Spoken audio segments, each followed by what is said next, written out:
أعوذ بالله من الشيطان الرجيم بسم الله الرحمن الرحيم الحمد لله الملك الحق المبين والصلاة والسلام على حبيب إله العالمين أبي القاسم محمد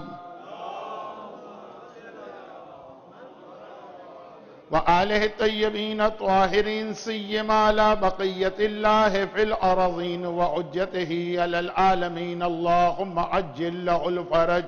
أما بعد فقد قال الله عز وجل في كتابه المبين وقرآنه المجيد بسم الله الرحمن الرحيم هو الذي خلق من الماء بشرا فجعله نسبا وصهرا وقال ومرج البحرين يلتقيان بينهما برزخ لا يبغيان فبأي آلاء ربكما تكذبان يخرج منهما اللؤلؤ والمرجان.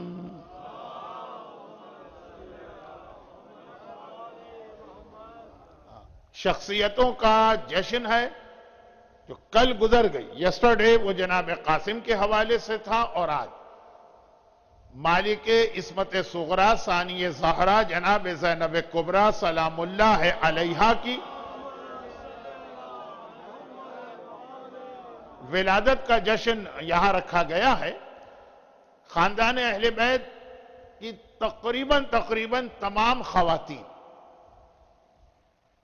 اب یہاں پہ اسلام کا ایک بہت اہم مسئلہ حجاب کا آتا ہے جس کو میں آج ٹچ نہیں کر رہا ہوں، لیکن مین فیکٹر حجاب بھی ہے جس کی وجہ سے خاندان اہل بیت کی جتنی بھی اہم خواتین ہیں نہ ان کی ولادت کی کوئی اس انداز کی کنفرم تاریخ ہمارے پاس آتی ہے جیسے معصومین کی ولادت کی تاریخیں ہمیں معلوم، اور نہ ہی ان کی شہادت و وفات کی تاریخیں آتی ہیں،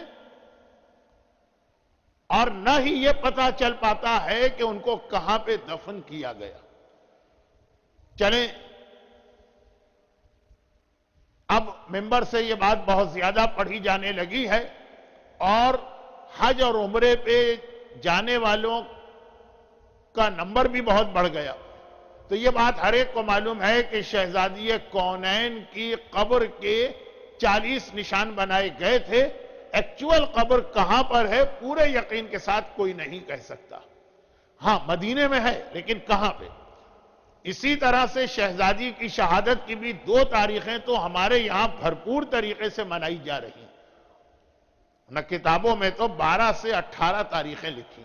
اب یہ شہزادی کونین جیسی اہم ترین شخصیت کا بیان کہ حدیث قصہ میں رسول اور مولا علی کے ہوتے ہوئے شہزادی کو مرکز قرار دیا گیا ہے، ان کی شہادت کے حوالے سے نہ قبر کا پتہ چل پا رہا ہے نہ تاریخ. شہزادی زینب کبریٰ کے حوالے سے بھی یہی بات ہے. ولادت کی کئی تاریخیں کتاب میں آئی ہیں، شہادت کی یا وفات کی کئی تاریخیں کتاب میں آئی ہیں، شہزادی کی قبر کے حوالے سے بھی کئی روایتیں. اب یہ 2 تو بہت اہم شخصیتیں. اس کے بعد کربلا کے حوالے سے ہی آپ خاندان اہل بیت کی مختلف بیویوں کو دیکھ لیجیے.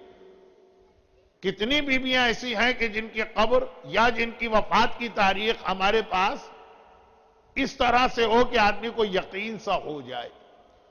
تو شہزادی زینب کی ولادت کے لیے بھی کئی تاریخیں ہیں، جن میں سے ایک تاریخ جو پاکستان کے اندر تو بالکل کنفرم تاریخ سمجھ کے منائی جاتی ہے وہ ہے 1 شعبان. ثانیہ زہرا کے اس ٹریول کی جو مدینے سے شروع ہوا اور سیریا میں ختم ہوا. مدینے میں برتھ ہوئی ہے ولادت اور سیریا میں زیادہ معتبر روایت کے اعتبار سے یا زیادہ فیمس روایت کے اعتبار سے شہادت ہوئی. یہ جو ثانیہ زہرا کا ایک مختصر سا زندگی کا سفر، آج کی نہیں سفر بہت لمبا ہے، آج کی مختصر تقریر میں اس کو میں یہاں سے شروع کرتا ہوں کہ قرآن کریم نے جب یہ ایک اعلان کر دیا کہ دیکھو علی وہ انسان ہے کہ جس کے لیے خونی رشتہ بھی ہم نے بنایا، وہ سہرا اور اس کی شادی کا انتظام بھی ہم نے اپنے ذمہ لیا. هو الذی خلق من الماء بشرا فجعله نسبا وصہرا. نسبا یہ اردو میں بھی رائج ہے، سہرا کا لفظ اردو کے اندر رائج نہیں، سسرال کے اور شادی کے رشتے. اور اس شادی کے رشتے کا نتیجہ قرآن کریم نے جہاں روک دیا وہاں پہ رکنا تو نہیں چاہیے. وہ کامن سینس کی بات ہے, 2+2 4 ہوتے ہیں. تو قرآن نے کیا کہا کہ یہ 2 رشتے ہم نے علی کے لیے بنائے, اور پھر اس رشتے کا نتیجہ کیا نکلے گا.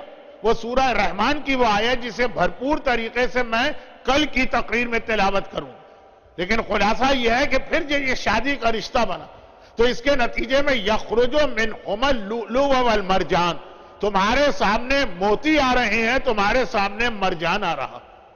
جو روایتوں میں ہے کہ ایک سے مراد آقا حسن, ایک سے مراد آقا حسین, لیکن جب نور کے اور طہارت کے اور عصمت کے یہ دریا ملیں گے تو یہاں جو بھی ہمارے سامنے آئے گا وہ موتی ہی ہوگا, وہ مرجان ہی ہوگا. قرآن نے جہاں پہ بات کو روکا, تاریخ اسلام نے بات کو آگے بڑھایا کہ اس شادی کے نتیجے میں خالی حسن ہی نہ ملے علی کو, خالی حسین ہی نہ ملے, اس کے فوراً بعد زینب کبریٰ بھی عطا ہوئی ہے. وہ اسی شادی کا نتیجہ ہے. علی اور فاطمہ کی شادی کے نتیجے میں زینب ہمارے سامنے آئی ہیں, اور قرآن کے سورہ کہف کی وہ آیت جو مولا کے لیے نہیں, وہ ہمارے اور آپ کے لیے ہے, لیکن بہرحال اس کو ہم کسی حد تک مولا کے حوالے سے بھی تلاوت کر سکتے ہیں. دیکھیں حسن اور حسین تو معصوم, حسن اور حسین تو اسی نور کے ٹکڑے. اب آئیے قرآن کے سورہ کہف کی وہ آیت. سورہ کہف اس اعتبار سے میں اس کو بہت اہمیت دیتا ہوں کہ 2 چیزیں ہمارے یہاں اتنی مشہور ہیں کہ بچے بچے کو معلوم, لیکن انکمپلیٹ. پہلی بات یہ ہے کہ علی نے ولادت کے 3 دن کے بعد خانہ کعبہ کے صحن میں رسول کی آغوش میں قرآن کی تلاوت کی. تو شاید کچھ لوگوں کے ذہن میں یہ ہو کہ پورا قرآن تلاوت کیا, ایسا نہیں. سورہ مومنون کی تلاوت کی, اور اس کی بھی شروع کی چند آیتوں کی. تو میرا ایک سوال اکثر یہ ہوتا ہے کہ علی نے تلاوت کی, یہ ہر ایک کو پتا ہے. قرآن کی تلاوت کی, یہ بھی ہر ایک کو پتا ہے. قرآن کی کس آیت کی تلاوت, یہ بہت کم لوگوں کو معلوم. اس پہ میری پوری تقریر کیا پورا اشرا ہے, اس کو چھوڑی. اور اسی طرح بازار کوفہ میں آقا حسین نو کے نیزہ پر کٹے ہوئے سر نے تلاوت قرآن کی. اس تلاوت قرآن کا مقصد, بھئی مولا نے کیوں تلاوت کی؟ بہت سارے مقصد ہو گئے, جن میں سے ایک تو ابھی ہم نے اور آپ نے قصیدے میں سنا, میں بھی سن رہا تھا. آقا حسین کی بازار کوفہ میں تلاوت کا مقصد زینب کبریٰ کے حجاب کو بچانا تھا. زینب کا ذکر ہے, حجاب کی بات آئے گی, لیکن مجھے معلوم ہے کہ بہرحال آج اتنی خواتین نہیں ہوں گی کہ جتنی ویکینڈ میں ہوں گی, تو اس موضوع کو اس وقت کے لیے رکھا جائے. آج تو وہی آ رہی ہوں گی بیچاریاں جو آلریڈی حجاب کر رہی. لیکن زینب کبریٰ کے حجاب کو بچانے کے لیے آقا حسین نے بازار کوفہ جس سورہ کی تلاوت کی, وہ کون سا سورہ؟ تلاوت قرآن کی. یہ ہر ایک کو معلوم ہے, اس کے اندر کسی دلیل کی ضرورت نہیں. لیکن کون سا سورہ تھا؟ سورہ کہف. یقیناً یہاں بھی پورا سورہ نہیں پڑھا گیا, لیکن بہرحال پورے قرآن کے 114 سوروں میں سے سورہ کہف کا سلیکشن بتا رہا ہے کہ اس میں کوئی میسج, اور ایک میسج اس کا وہ ہے جس کو میں ثانیہ زہرا سے بھی ملا رہا ہوں. اصل میں وہ ہمارے اور آپ کے لیے ہے, لیکن اصول جو قرآن بتا رہا وہ علی کے گھر کے لیے بھی. اور وہ کیا ہے؟ المال والبنون زینت الحیات الدنیا, لیکن والباقیات الصالحات خیر عند ربک ثواب وخیر عملا. خود آیت کے ترجمے میں ہی 2 منٹ گزر جائیں گے. ترجمہ یہ ہے کہ مال اور بیٹے یہ دنیا کی زندگی کی زینت ہیں. بس بہت زیادہ ان سے ایکسپیکٹیشن نہ کرنا. یہ دنیا میں تو تمہیں زینت دے گا. یہ مال ہے کہ جس کی وجہ سے آدمی اچھا مکان لیتا, یہ مال ہے کہ جس کی وجہ سے آدمی اچھی گاڑی لیتا, یہ مال ہے جس کی وجہ سے آدمی ایک لیوش لائف اسٹائل میں زندگی گزارتا. لیکن کون سی زندگی؟ دنیا کی. یہ قبر میں کام آنے والا نہیں ہے مال, یہ قیامت میں کام آنے والا نہیں ہے مال, یہ پل صراط میں کام آنے والا نہیں ہے یہ مال. آ ہی گیا نا میں اپنے ٹاپک پر, چاہے ایک جملے کی شکل میں صحیح, لیکن تو قیامت اور پل صراط اور قبر نہ ہو تو میں کیسے نظر آؤں؟ تو یہ مال دنیا کی زندگی میں ہے, آخرت کے لیے بیکار ہے. کہیں کہیں کوئی خدیجہ طاہرہ کی سنت پہ چڑھے تو وہ الگ بات. والبنون اور بیٹے.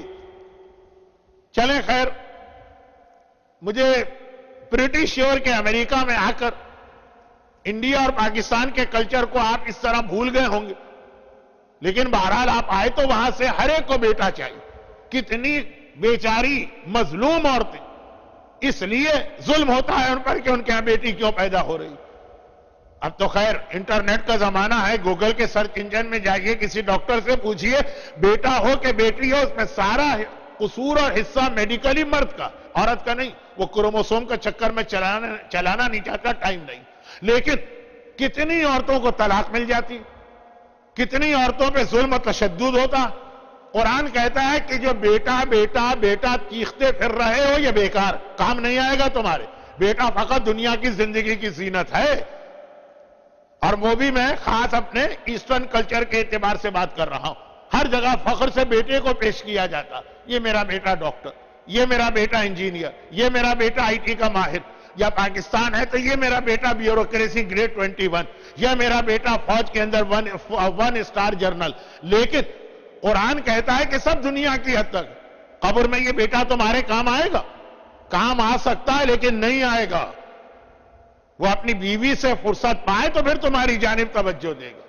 کیا وہ انگریزی کی ایک کہاوت ہے کہ ڈاٹر ٹل لائف اور سن ٹل وائف, کہ جب تک کہ بیٹے کی شادی نہیں کی اس وقت. وہ انگریزی کا کوئی محاورہ ہے تو مجھے تو انگریزی آتی نہیں, لیکن یہ جو ٹل وائف ہے نا, کہ جب تک کہ اس کی بیوی نہیں آتی اس وقت تک تو پھر بھی آپ کی خدمت کر دے.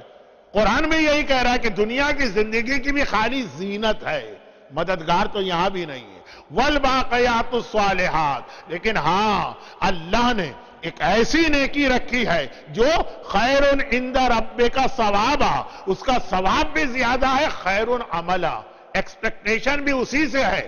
وہی تمہاری ہیلپ کرے گی, وہی تمہاری مدد کرے گی دنیا میں بھی اور آخرت میں بھی. اب حدیث, چونکہ ٹائم نہیں ہے ورنہ تو میں اس آیت کو بہت ہی زیادہ, بہت ہی ایک انٹرسٹنگ اسٹائل کے اندر ایکسپلین کرتا ہوں. لیکن حدیث یہ کہ راوی نے کہا کہ مولا قرآن کہہ رہا ہے بیٹے جو ہیں ان سے ایکسپیکٹیشن نہ کرنا, باقیات الصالحات سے کرنا. واٹ از دا باقیات الصالحات؟ امام نے کہا بیٹی.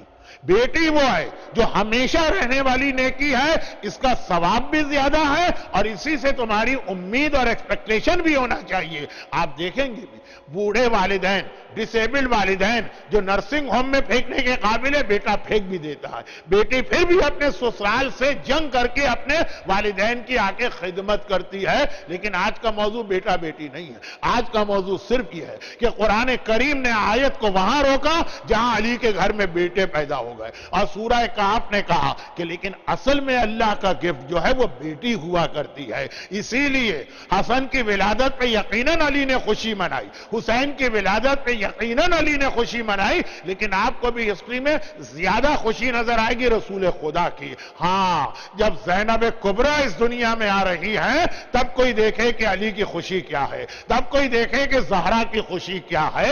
حسن و حسین تو پھر بھی اسی نور کا ٹکڑا, حسن و حسین نے تو آ کے اسی نور کو مکمل کیا.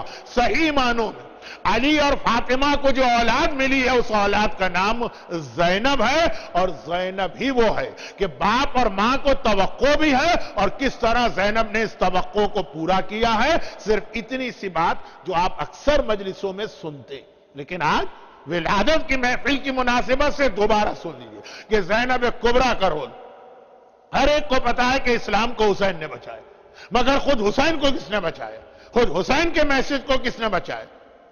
ذرا ایک کامن سینس کی بات ہے, میں 15 سے 20 منٹ میں ایکسپلین کرتا ہوں, آج میرے پاس اتنا ٹائم نہیں ہے, تو آپ کا کنسنٹریشن جتنا اب تک چلا آ رہا ہے بات میں بہت جلدی پہنچا دوں گا.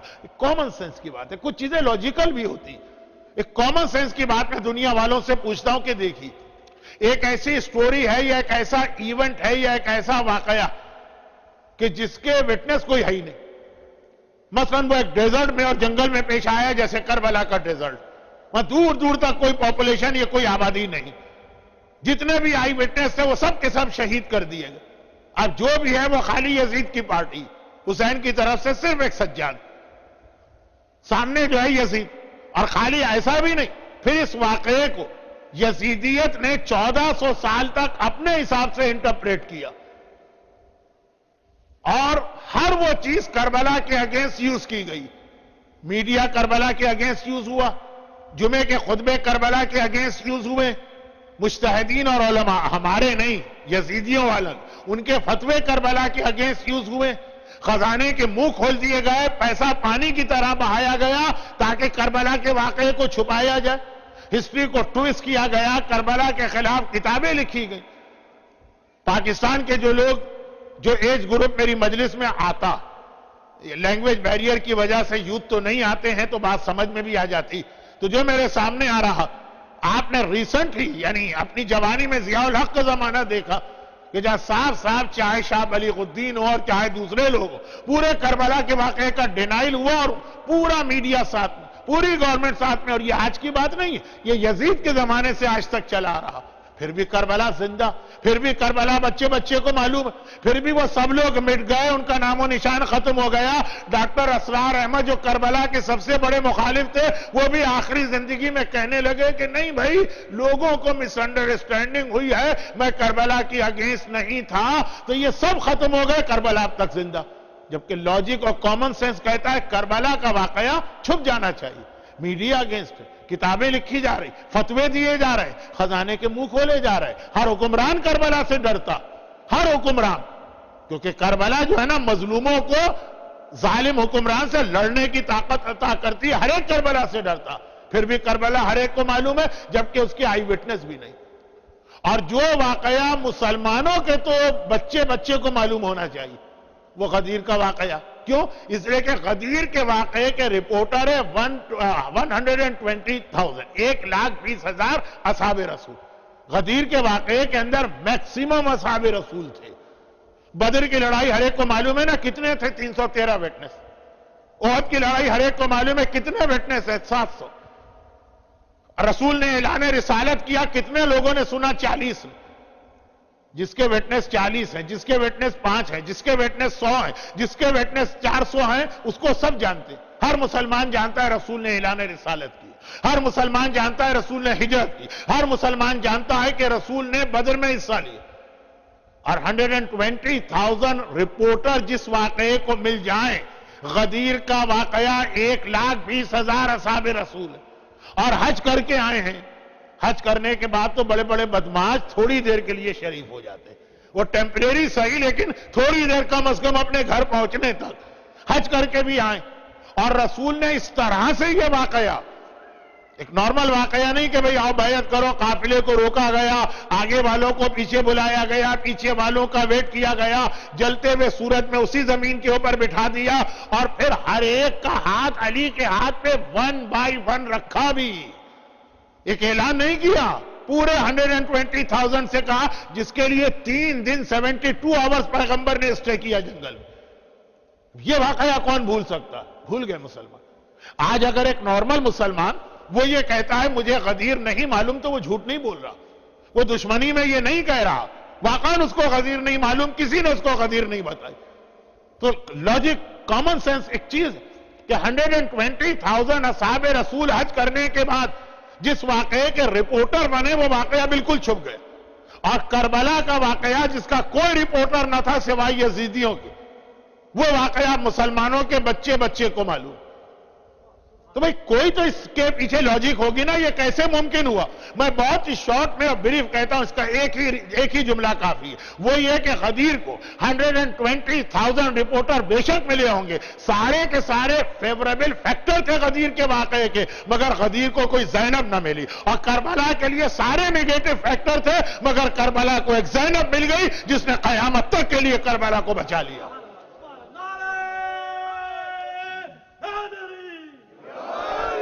بتائیے اور کیا فرق ہے؟ غدیر کے پاس کوئی زینب نہ تھی، کربلا کو ایک زینب ملی جو بازاروں میں گئی، جو درباروں میں گئی، جو قید خانوں میں گئی، جو شہر شہر گئی، اور وہ بتایا کہ میرا ماجایا کیوں مارا گیا، کربلا کا مقصد کیا تھا۔ اب یہ تو ہم نے دوست بن کر بات کہی، لیکن دشمن بھی اس چیز کی گواہی دیتا، دشمن بھی۔ اب دشمن مثلا صدام، بہت مشہور صدام کا جملہ ہے، لیکن چونکہ بہت شارٹ ہے اس لیے میں اس کو ریپیٹ کر رہا ہوں، ورنہ 45 منٹ کی سپیچ میں پرانی اور سنی ہوئی باتیں دہرانا اچھا نہیں لگتا۔ بہت ہی مشہور جملہ یہ، چونکہ میں یہ چاہتا ہوں کہ ہمارے بچے اور نوجوان یہ سمجھے کہ ایسا نہیں ہے کہ اسلام میں ساری چیزیں 1000 سال پرانی، اب تک کرنٹ افیئر بات سیریا سے شروع کی، صدام ہمارے زمانے کا دشمن. ایک جملہ اور کہہ دوں یہاں پہ، یہ صدام جیسے لوگ اکثر ایک جملہ کہا کرتے تھے یزید کو یاد کر کے. یہی جملہ ہم اور آپ کہتے ہیں آقا حسین کو یاد کر کے. کل آقا حسین کا ذکر کل ہوگا، لیکن بہرحال یہ ایک جملہ سیم صدام بھی کہتا تھا. اور صدام سے مطلب ناٹ اونلی صدام سے لے کے متوکل سے لے کے اس سے پہلے تک جتنے دشمنان اہل بیت ہیں سب یہ جملہ کہتے ہیں، دشمنان اہل بیت کے ٹاپ والے. اور جتنے محبان اہل بیت ہیں وہاں ٹاپ سے لے کے بچہ تک وہ بھی ایک جملہ کہتا ہے. صدام یزید کو یاد کر کے وہ بات کہتا ہے، ہم حسین کو یاد کریں. مگر ہماری ساری بات خالی زبان تک ہے، پھر ہم رکے رہتے ہیں، آگے نہیں بڑھتے. اور یہ لوگ جملہ کہتے ہیں، پھر اس کے حساب سے عمل بھی کرتے ہیں. وہ کیا جملہ؟ فَيَا لَيْتَنِي كُنْتُ مَعَكُمْ. ہم بھی آقا حسین کو یاد کر کے کہتے ہیں کاش آقا حسین میں آپ کے ساتھ ہوتا. وہ یہ کہتے ہیں اور اپنی جگہ چپ رہتے ہیں. بھائی کیا مطلب اس کا آپ کے ساتھ ہوتا؟ اگر آپ کے ساتھ ہوتا اس کا مطلب یہ کہ مجھے اپنی عورتوں کو حجاب کرانا ہوتا. یہ جو بیوٹی پارلر سے تیار ہو کے ہماری خواتین آتی ہیں، کہ کربلا میں زینب کبریٰ کے ٹینٹ میں جگہ تھی ان کے لیے. فَيَا لَيْتَنِي کاش میں آپ کے ساتھ ہوتا. جو ٹائم نہیں ہے تو ایک ہی جملہ کافی. مردوں کے حوالے سے ذرا مشکل ہے بات کرنا، وہ سامنے بیٹھے گھور رہے ہوتے ہیں تو میں بھی ڈر جاتا ہوں. لیکن خلاصہ یہ کہ ہم یہیں رک جاتے ہیں. لیکن میں کہوں گا، میں ڈرتا نہیں ہوں، میں کہوں گا آج وقت نہیں ہے. فَيَا لَيْتَنِي كُنْتُ مَعَكُمْ. ہم نے آقا حسین کو یاد کر کے بار بار کا زندگی بھر کا. اس کے بعد پھر آگے اس کا فالو اپ کیا؟ متوکل نے بھی یہی جملہ کہا تھا یزید کو یاد کر کے. اتنا وہ دشمن تھا اہل بیت کا. اے یزید کاش میں تیرے ساتھ ہوتا. پھر وہ چپ نہیں بیٹھا، اس نے آگے بڑھ کے فالو اپ کیا کہ میں کربلا میں نہیں تھا لیکن آج میں ہوں، تو مجھے یزید کو سروس دینا. یزید نے حسین کے جسم پہ حملہ کیا، اب حسین تو نہیں ہے، حسین کا روزہ ہے، میں حسین کے روزے پہ اٹیک کروں. وہ جو جملہ اس نے کہا نا، اس کے حساب سے اس نے عمل کیا. اور یہی صدام، یزید کو اس نے بہت ہی تھورو اسٹڈی کیا تھا اور اکثر اس کو یاد کر کے جملہ کہتا تھا فَيَا لَيْتَنِي كُنْتُ مَعَكَ. اے یزید کاش میں تیرے ساتھ ہوتا. خالی یہ کہہ کے نہیں خاموش ہوا، پھر اس نے اپنے دل میں سوچا کہ آج میں یزید کو کیا سروس دے سکتا ہوں، جو اصل میں آقا حسین کے شیعہ کو آج سوچنا.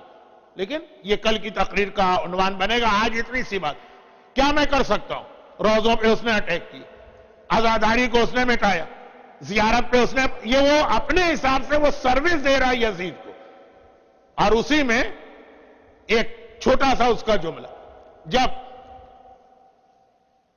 شہید باقر صدر جیسے عظیم مرجع اور عالم کو گرفتار کر کے شہید کیا گیا. میں بہت ڈرتا ہوں کہ اگر ذرا سی ڈیٹیل میں چلا گیا تو 15 منٹ اس میں چلے جائیں گے، جبکہ اس وقت نہ ٹائم ہے نہ ضرورت. تو ساتھ میں ان کی بہن سیدہ آمنہ جو بنت الہدا کے ٹائٹل سے زیادہ مشہور ہیں، ان کو بھی گرفتار کیا. اور باقر صدر کی شہادت کے بعد بڑی ٹریجک شہادت تھی، لیکن چونکہ اب یوٹیوب پر آپ کو یہ سارے کلپ مل جائیں گے اور حالات مل جائیں گے تو ضرورت نہیں ہے میں آپ کا ٹائم ویسٹ کروں. اس کے بعد اب اس نے اسی وقت سیدہ آمنہ کے بھی، بنت الہدا شہید صدر کی بہن، ان کی بھی موت کا حکم جاری کیا کہ ان کو بھی مارو. تو کسی نے مشورہ دیا، یہ ارلی 80s کی بات، جب حالات دنیا کے بہرحال پھر بھی ایسے تھے کہ ہیومن رائٹس کے نام پر دشمنوں کو بھی ہمارے فیور میں بولنا پڑتا. لوگوں نے کہا، اس کے ساتھیوں نے جو اس کے رائٹ ہینڈ رائٹ لیفٹ بیٹھنے والے، کہ دیکھو یہ غلطی نہ کرو. عورت کی شہادت، عورت کو اس انداز سے قتل کرنا ایک بڑا ایشو بن جائے. ہمارے اپنے جو فیور والے، جو بڑے بڑے ہم کو سپورٹ کرنے والے، وہ بھی اس مسئلے میں ہم کو سپورٹ نہیں کریں. ایسا کیوں نہیں کرتے ہو کہ اگر تم کو ان سے ڈر لگ رہا ہے تو ان کو جیل میں ڈال دو.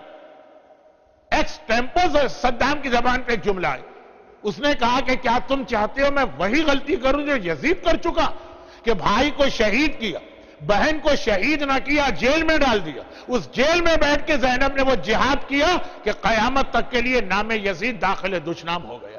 یہ صدام کہہ رہا ہے کہ میں وہ غلطی نہیں ریپیٹ کروں گا. بھائی کو شہید کر کے بہن کو زندہ چھوڑنا، چاہے وہ جیل ہی میں کیوں نہ ہو، چاہے وہ ایسی سخت جیل ہی کیوں نہ ہو جو یزید کی تھی، جہاں سے کوئی زندہ نہیں نکلتا، پھر بھی زینب کبریٰ نے اس جیل میں بیٹھ کر اتنا بڑا ریولیشن اور انقلاب برپا کیا. یہ دشمن کہہ رہا. ادھر غدیر اور کربلا کو ہم کمپیئر کرتے ہیں تو ہمارا ایمان کہتا کہ زینب نے کتنا اہم رول پلے کیا ہے، اور یہیں پر ہمارے سامنے ایک بہت ہی اہم آبجیکشن ہوتا ہے اسلام پر، اس کے حوالے سے ایک بات آ جاتی۔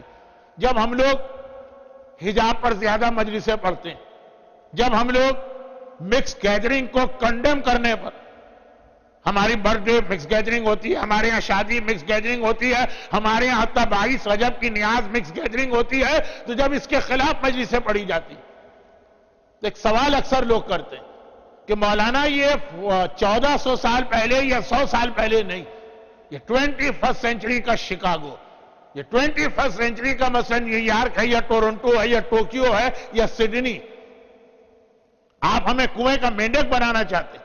آج کی life survival of the fittest کی لائف ہے، جیسی عورت کی ٹریننگ آپ اپنی مجلسوں میں بتاتے ہیں کہ وہ حجاب کرے، وہ بغیر ضرورت گھر سے باہر نہ نکلے، اگرچہ ہم یہ نہیں کہتے ہیں، لیکن حجاب اور مکس گیدرنگ، تو ایسی عورت آج سروائیو نہیں کرے گی، وہ بیچاری گھر میں بیٹھنے والی تو اتنی سمپل ہو جائے گی جیسے پاکستان میں پہلے 100 سال پہلے ہوتی، کیا کہتے تھے، اللہ میاں کی گائے،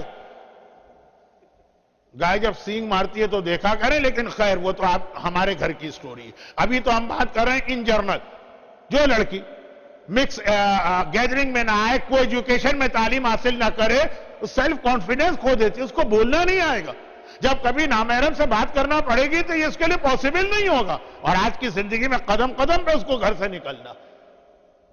میں نے کہا غلط ہے، یہ آپ کی ٹریننگ کی غلطی تو ہو سکتی ہے، لیکن اسلام میں حجاب کا یہ کنسپٹ ہی نہیں کہ عورت گھر سے نکلے تو دونوں طرف پردے لگائے جائیں، اور سواری میں بیٹھنے تک دونوں طرف پردے، اور سواری میں عورت جو پہلے زمانے میں وہ ڈولی وولی ہوتی تھی اس میں پتھر بھی رکھو تاکہ اٹھانے والوں کو پتہ بھی نہ چلے کہ ویٹ کیا، لیکن یہ اسلام نہیں ہے۔ جو اسلام ہے وہ صرف پراپر حجاب اور مکس گیدرنگ کو اوائڈ کرنا۔ لیکن میں کہتا ہوں جیسے آپ بات کر رہے ہیں زینب کبریٰ کی سیرت، اس کا جواب ہماری اور آپ کی عورتوں کے لیے اسلام نے اتنا اسٹرکٹ حجاب نہیں رکھا۔ زینب کبریٰ نے اتنا اسٹرکٹ حجاب اپنے آپ پر خود سے واجب کر لیا۔ کچھ چیزیں ایسی ہیں جو اللہ نے واجب نہیں کی۔ علی کے بارے میں کہا جاتا ہے زندگی بھر کبھی گندم نہیں کھایا، اللہ نے حرام نہیں کیا ہے گندم کو، لیکن آدم کے واقعے کی وجہ سے علی نے خود کہا کہ نہیں، جو چیز وہاں منع آ گئی چاہے ان کے لیے ہو، میں بھی اس کو چھوڑ رہا ہوں۔ زینب کبریٰ کے لیے وہ حجاب نہیں ہے جو ہماری اور آپ کی عورت کے لیے۔ حکم تو وہی ایک حکم ہے کہ اگر حجاب ہو تو گھر سے نکل سکتے، لیکن زینب جتنا اللہ نے نہیں کہا اس سے زیادہ کا حجاب کر رہی، ساری زندگی اس طرح گھر میں بیٹھی کہ اب تو ماشاءاللہ زیارت کا راستہ کھل گیا ہے اور لوگ زیارت پہ جا بھی رہے ہیں۔ قاہرہ نہیں جا رہا ہے اس لیے کہ ایک تو لیک آف نالج ہے، اور پھر وہ زیارتیں بہرحال کربلا کے برابر تو امپورٹنس نہیں رکھتی، لیکن کربلا جیسے ہی راستہ کھلا مومنین جا رہے ہیں۔ کوفے کی مسجد کے پیچھے آپ مولا علی کا گھر بھی دیکھ کے آتے ہیں، اور میں یہ بتا دوں کہ یہ گھر اب تو پھر بھی رینوویٹ کیا گیا۔ جب میں نے فرسٹ ٹائم دیکھا تھا اتنا چھوٹا گھر تھا، اس گھر کے اندر اس چھوٹے سے گھر میں علی کی 16 بیٹیاں رہتی اور علی کی 12 بیویاں، 12 ایک ساتھ تو نہیں تھے لیکن 8 سے 10 تو تھی، تقریباً 30 کے قریب لیڈیز اس چھوٹے سے گھر میں رہتی، اور بالکل برابر کا گھر ایک یہودی کا تھا، بالکل دیوار ملا ہوا، پرانے زمانے کے گھر دیوار ملے ہوئے۔ وہ کہتا ہے میں 2 سال علی کے پڑوس میں رہا، 2 سال، اور 2 سال مجھے ایسا لگا اس پورے گھر میں ایک عورت بھی نہیں، نہ کسی کی آواز میرے کان تک آئی، نہ کبھی کسی کو حجاب کے ساتھ بھی گھر سے باہر نکلتے نہیں دیکھ۔ اگر کسی ضروری کام سے علی زینب کو لے جاتے ہیں تو مڈ نائٹ، آدھی رات کو جاتے ہیں، اور جب مدینے لے جاتے ہیں ماں کی قبر کی زیارت کرا کے واپس لاتے ہیں تو آدھی رات کو واپس لاتے ہیں۔ یہ حجاب ہماری عورت کے لیے واجب نہیں۔ اب میں انڈیا اور پاکستان، بلکہ انڈیا کا بھی نہیں پتا، پاکستان کی لینگویج میں بات کر رہا ہوں، یہاں کی لینگویج مجھے معلوم ہے کہ الگ۔ وہ یہ ہے کہ ہمارے یہاں کوئی بھی ایگزامینیشن ہوتا ہے، پیپر کے 100 مارکس ہوتے ہیں، 33 پاسنگ ہوتے ہیں۔ اہل بیت یا اتھار کا طریقہ یاد رکھیے گا کہ ہم سے کہتے ہیں خالی 33 پاسنگ مارک لے لو، 30 بھی لے لو تو ہم پاس کرا دیں گے، اور خود 100 میں سے 100 کے اوپر عمل کیا کرتے ہیں۔ جتنا اللہ نے واجب نہیں کیا اس سے زیادہ پہ عمل کرتے ہیں، اور ہم سے کہتے ہیں مختصر عمل۔ زینب کبریٰ کا حجاب جو واجب نہیں ہے، مستحب ضرور، زینب کبھی گھر سے باہر نہیں نکلی. زینب نے کسی نامحرم سے کبھی بات نہیں کی ہے. زینب کی آواز کبھی کسی نامحرم کے کان میں نہیں گئی ہے. لیکن جب ضرورت پڑی اور ایک بار بازار کوفہ میں خطبہ دینا پڑا اور ایک بار دربار شام میں خطبہ دینا پڑا. مجمع کون سا ہے؟ بڑا ہوسٹائل مجمع ہے، مخالف مجمع. محبت کرنے والے مجمع میں بھی پہلی اسپیچ جس کو دینا پڑے اس سے پوچھیے. آسان نہیں ہے اسپیچ دینا، ٹانگیں کانپتی، زبان لڑکھڑاتی ہے. مردوں کی میں بات کر رہا ہوں جو ساری زندگی گپ شپ کے بک بک کے عادی ہیں، مسجد تک کے اندر، وضو خانے تک میں، امام باڑے تک میں ان کی زبان نہیں رکتی، بولنے کے عادی.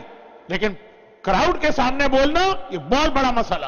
فرسٹ ٹائم زینب کبریٰ فرسٹ ٹائم خطاب کر رہی. گھر میں بیٹھنے والی عورت ہے اور ایسے مجمع کے سامنے جو دشمنوں کا مجمع ہے، جو ہوسٹائل مجمع ہے، جو زینب کے خلاف اس وقت کلیپنگ بھی کر رہا، نعرے بھی لگا رہا. لیکن اب دیکھیے زینب کا انداز، نہ کبھی آواز میں لڑکھڑاہٹ ملے گی، نہ کبھی آپ کو گفتگو سیکوینس سے ہٹ کے نظر آئے گی، نہ کچھ ایسا لگے گا کہ مینٹلی کسی ٹینشن میں ہے. کیا خطبہ دیا کہ نابینا اصحاب رسول کہنے لگے کہ علی تو 20 سال پہلے انتقال کر گئے تھے، دوبارہ علی کیسے آ گئے؟ کہا تمہیں کس نے بتایا علی آ گئے؟ تمہیں کس نے بتایا علی آ گئے؟ کہا کہ جو تقریر میں سن رہا ہوں یہ تو مسجد کوفہ میں ممبر سلونی پہ سنا کرتا تھا. وہی جملے، وہی اسٹائل، وہی میٹر، وہی انداز. یہ دربار، یہ بازار کوفہ اور وہ دربار شام ہے جہاں ایک سے ایک وی آئی پیز بیٹھے ہیں، وزیر بھی ہیں، سفیر بھی ہیں، فوجی بھی ہیں، باہر کے ایمبیسیڈر بھی ہیں. اور یزید اپنی شو آف پاور کر رہا، اپنی فوج کو لے کے سامنے آیا. زینب کو خطبہ دے گی. تو اب گھر میں بیٹھ کر حجاب کی عالم میں زندگی گزارنے سے عورت اس انداز کی نہیں بنتی ہے جتنا لوگ شو کرنے کی کوشش کرتے ہیں. زینب کبریٰ کی سیرت ایک پیغام ہے کہ زینب کبریٰ یہ میسیج ہے کہ حجاب میں رہ کر بھی عورت بڑے سے بڑا ریولیوشن لا سکتی ہے. حجاب میں رہ کر بھی عورت اس طرح سے معاشرے کو چینج کر سکتی ہے. تو حجاب نہ کرنے کے لیے کوئی اور ایکسکیوز ڈھونڈیے. یہ والا ایکسکیوز لے کے نہ آئیے کہ اگر حجاب نہ ہو اور یہ کوئی ایجوکیشن اور مکس گیدرنگ کا پرابلم اگر ہم اس طرح فالو کریں تو ہماری بچیاں بہت ویک رہ جائیں گی، ہماری بچیاں اپنے کانفیڈنس کھو دیں گی. زینب کی سیرت، ٹائم کم، باتیں بہت ساری ہیں. زینب کی سیرت کے حوالے سے جو سب سے اہم بات مجھے آج کہہ کے ختم کرنا ہے، اسی سے کنیکشن ملے گا کل کی گفتگو کا، اور وہ یہ، ویسے میرا ارادہ تھا کہ یہ 5 اسپیچز میں مختصر 5 شادیوں کا ذکر بھی کروں گا. تو آج جناب زینب کبریٰ کی شادی کے حوالے سے بات کرنا تھی، لیکن اب وقت نہیں رہا ہے. تو انشاءاللہ زینب کبریٰ کی شادی میں ایک امپورٹنٹ میسج ہے. ریمیننگ 3 اسپیچز میں کہیں پہ اس کا ذکر آئے گا. آج تو آخری بات یہ کہ زینب کبریٰ کی یہ ساری کیریکٹرسٹک یا کوالٹیز اپنی جگہ. زینب کا نام زینب جو رکھا گیا تو ایک وجہ یہ بتائی گئی کہ جب زینب کی ولادت ہوئی 1 شعبان 4 ہجرہ، تو اللہ کے رسول اپنے طریقے کے حساب سے نماز فجر پڑھا کے بیٹی کے حجرے میں روزانہ آتے، ڈیلی وزٹ کرتے. حجرے میں داخل ہوئے، فاطمہ کو بڑا خوش پایا. بیٹی کیا بات ہے؟ کہا بابا اللہ نے آج مجھے بیٹی جیسی رحمت دی. روایت ہے نا کہ بیٹا نعمت ہے، بیٹی رحمت. قیامت میں نعمت کا سوال ہوگا، رحمت کا سوال نہیں ہوگا. رحمت تو تمہاری مددگار بنے گی. اللہ نے مجھے رحمت دی. پیغمبر نے گود میں لیا اور سوال کیا بیٹی فاطمہ اس کا نام کیا رکھا؟ فاطمہ نے کہا کہ نہیں بھائی، نام علی رکھیں گے، علی اس کے بابا. علی بھی رسول کے ساتھ نماز پڑھ کے آ رہے ہیں. رسول نے کہا علی کیا نام ہے؟ کہا کہ نہیں، اب سے پہلے بھی میں نے اپنی کسی اولاد کا نام نہیں رکھا، نام آپ نے رکھا، آپ ہی نام رکھے. پیغمبر نے چہرہ دیکھا اور کہا کہ یہاں تو سوچنے کی ضرورت بھی نہیں، اس بچی کا چہرہ ہی اس کے نام کو بنا رہا ہے. ذرا دیکھو علی کس طرح سے یہ تمہاری شبیہ ہے. خالی شبیہ ہی نہیں ہے، یہ تمہارے لیے آگے چل کر زینت بنے گی، اس لیے اس کا نام ہی زینب ہو گیا. زینب کا نام زینب رکھنے کی ایک روایت یہ کہ علی کی زینت بننے والی ہے. ذرا سوچیے علی جیسی شخصیت کی جو زینت بنے وہ خود کتنے ہائی اسٹیٹس کی ہوگی. بھئی آپ کا ایک چھوٹا سا گھر ہے، پرانا سا گھر، اس میں آپ کو کوئی ڈیکوریشن کرنا چھوٹی چیز چل جائے گی. جتنی شاندار بلڈنگ ہوگی، جتنی شاندار آپ کے پاس چیز ہوگی اس کو زینت دینے کے لیے اتنی ہی شاندار چیز چاہیے ہوتی ہے، تب زینت ملا کرتی ہے۔ اس کائنات میں اگر رسول خدا کے بعد علی سے زیادہ افضل و شان و شوکت والا کوئی نہیں ہے تو جو بیٹی علی کے لیے زینت بن کے آ رہی ہے، یہی وجہ کہ جو علی کی سب سے بڑی خصوصیت وہی زینب کی بھی سب سے بڑی خصوصیت۔ اور جیسا میں نے کہا کہ اس جملے کو کل کے نیکسٹ مارننگ یعنی ٹمارو کی سپیچ سے کنیکٹ ہونا ہے، اس لیے یہ بیان کرنا ضروری ہے۔ آل دو 43 منٹس ہو چکے ہیں، ختم ہوتے ہوتے 46 ہو جائیں گے، مگر 1 منٹ زیادہ یہ جملہ پورا ہو جائے۔ علی کی سب سے بڑی خصوصیت علی کا علم۔ علم علی جو ہے وہ علی کی سب سے بڑی خصوصیت، قرآن نے بھی ڈکلیئر کی اور پیغمبر بھی۔ اب اس کی حدیثیں بھی میں پڑھ سکتا ہوں لیکن اس مجمع کے سامنے ضرورت نہیں۔ زینب کی سب سے بڑی خصوصیت زینب کا علم۔ آخر میں بات جہاں پہنچاؤں گا اس سے پہلے ایک چھوٹی سی بات۔ بعض علماء نے کتابوں میں یہ مشہور روایت نقل کی کہ جب علی کوفے کے اندر خلیفہ وقت کے طور پہ تھے تو زینب کبریٰ اپنے گھر میں کوفے کی لیڈیز کو باقاعدہ طور پہ ایک حوضہ علمیہ سیٹ اپ کیا تھا، یعنی ایسا نہیں یہ جیسے آج کی اس پیچھے لوگ آ کے جمع ہو گئے سنا چلے گئے، نہیں، باقاعدہ ایک آرگنائز وے میں ایک مدرسہ یا اسکول، ہفتے میں 7 میں سے 6 دن کے وقت زینب کبریٰ مختلف ٹاپکس اور سبجیکٹ، ایک دن قرآن، ایک دن حدیث، ایک دن تاریخ، ایک دن فقہ، ایک دن عقائد، اور قرآن بھی ایک ترتیب کے ساتھ۔ تو بعض علماء نے یہ واقعہ لکھا کہ دوپہر کے وقت وہ علی مسجد کوفہ میں بیٹھ کے خلافت کے معاملات طے کرتے، ایک دن کسی ضروری کام سے دن کے وقت آنا پڑا، دیکھا گھر بھرا ہوا، 4000 سے زیادہ عورتیں اس درس میں شریک ہوتی۔ زینب کبریٰ درس اسٹارٹ کرنے والی ہیں، علی بیٹی مجھے اپنے حجرے تک جانا ایک کام ہے، گئے باہر آنے لگے، زینب نے روک دی، کہا بابا میری خوش قسمتی کہ آج اس وقت آپ یہاں تشریف لے آئے، باب مدینۃ العلم ہے، میرا دل چاہتا ہے کہ آج کی ایک کلاس 2 منٹ کے لیے صحیح 3 منٹ کے لیے صحیح آج آپ یہ کلاس کنڈکٹ کریں۔ میرے مولا مسکرائے، کہا بیٹی جو خلافت کی ذمہ داری میں نے اٹھائی ہے اس کی وہ مجھے روک رہی ہے، مجھے مسجد میں جانا ضروری۔ بیٹی نے کہا نہیں بابا چلے صرف ایک آیت کی تفسیر کر دیں، آج تفسیر قرآن کا دن، یہ واقعے کے اندر بہت سارے میسیج بہت آرگنائز طریقے سے زینب کے گھر میں کلاسز ہوتی ہیں اور ایک ترتیب سے قرآن پڑھایا جا رہا ہے۔ تو علی نے مسکرا کے کہا کہ بیٹی کہاں تک تفسیر قرآن پہنچی؟ کہا بابا لاسٹ ویک میں ایک دن قرآن ہوتا ہے، لاسٹ ویک ہم نے 18ویں سورے کو کمپلیٹ کیا، وہی سورہ کہف، اسے کمپلیٹ کیا۔ آج سورہ نمبر 19 سورہ مریم شروع ہونے والا ہے۔ کہا میں اس کی پہلی آیت کی تفسیر تمہاری یہ اسٹوڈنٹ ان کے سامنے کر رہا ہوں۔ سورہ مریم کی پہلی آیت ہر ایک کو یاد بھی ہے اور بہترین دعا بھی۔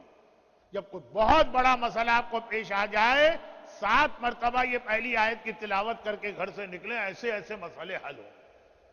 کاف ہا یا عین صاد پہلی آیت۔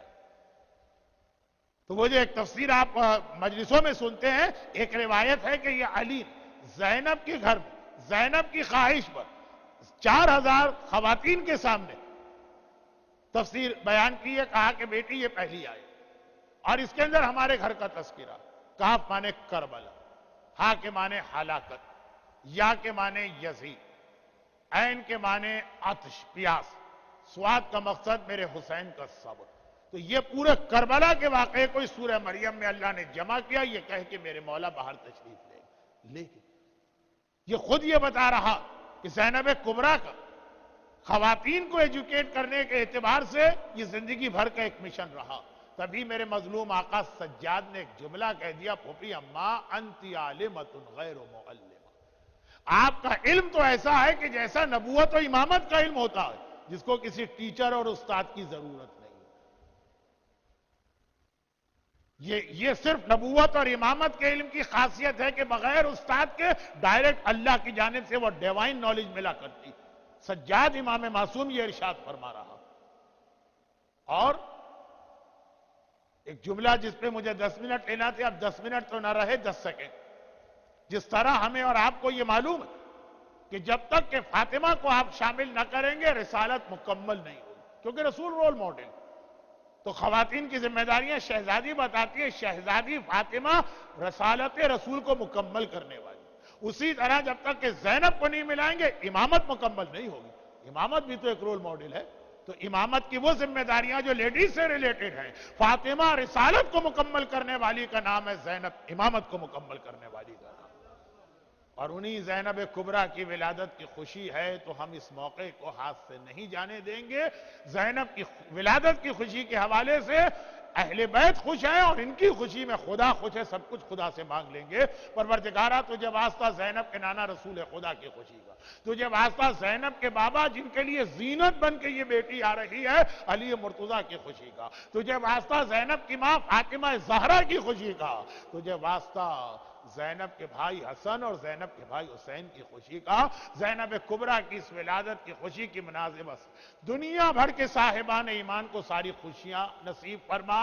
وہ جس آفت و مصیبت و پریشانی میں ہو، چاہے وہ کوئی روزی کا مسئلہ ہو، چاہے کہیں ویزے کا مسئلہ ہو، چاہے کہیں اولاد نہ ہونے کا مسئلہ ہو، اور کہیں اولاد ہو گئی ہے مگر نافرمان ہے وہ مسئلہ ہو، کہیں بیماری کا مسئلہ ہو، خدا بندہ اس ولادت کی خوشی کی مناسبت سے صاحبان ایمان کی یہ تمام پریشانیاں دور فرما. اور خاص طور پر زینب اور زینب کے خاندان کی محبت کی وجہ سے جو صاحبان ایمان ظالموں کے ظلم کا نشانہ بن رہے ہیں، چاہے وہ بحرین ہو، چاہے وہ سعودی عرب ہو جہاں کے حالات تو اب ہی نہیں رہے، اور چاہے وہ سیریا اور شام، اور چاہے وہ افغانستان اور چاہے پاکستان، کراچی سے کوئٹہ، کوئٹہ سے ڈیرہ اسماعیل خان، وہاں سے پارا چنار، وہاں سے بلتستان، وہاں سے گلگت. خدا بندہ ان تمام صاحبان ایمان پہ ظلم کرنے والے کو یزید کی طرح سے ہمیشہ ہمیشہ کے لیے نیست و نابود فرما. خدا بندہ یہ خوشی خالی ہم تک نہ رہے.